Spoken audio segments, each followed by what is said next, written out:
I went in, and the first day or so, a couple of the staff members came up and they said, "You're hooked, aren't you?" I said, "Yeah, I'm here for good." Needless to say, it was 38 years I stayed. It was amazing. Every year there was a kid or there was a issue around our BOCES that needed to be addressed. I couldn't leave. I had to fight to make it worth it because, I kept hearing, "Oh, you're not getting paid enough." That first year I got paid a little over $3,000. That was my salary as an aide in special ed. So the union came in play.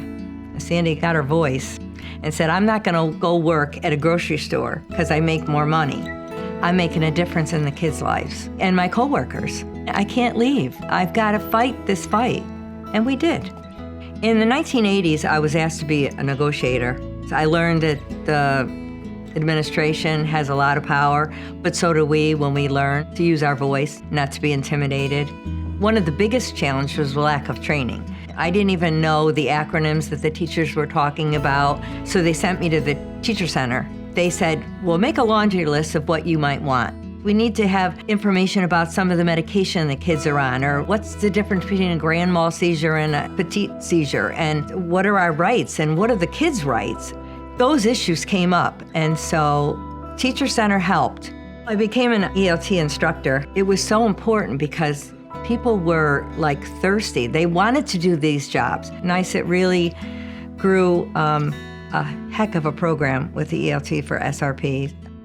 The union saved me because when I did get divorced and I was in a very difficult situation with domestic violence, I had just gotten picked to be the chair of the SRP advisory committee. I was devastated. I didn't know what I was going to do. I didn't have any clothes. I didn't have a place to live. They came, they saved me. They put me in a home to keep me safe.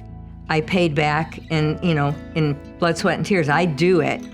Sandy is a unionist that we can all look up to. She never backs down from a fight and never doesn't show up.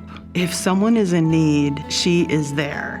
She talked to me about AFT's first book, and she said, "Let's go to a meeting." So during the meeting, Sandy used her usual energy and excitement, and we walked out of there committing to doing the first truckload. And then we had invited people from our 31 districts to come and get them. Sandy and I ran around with Wonder Woman capes on all week. That's who she is.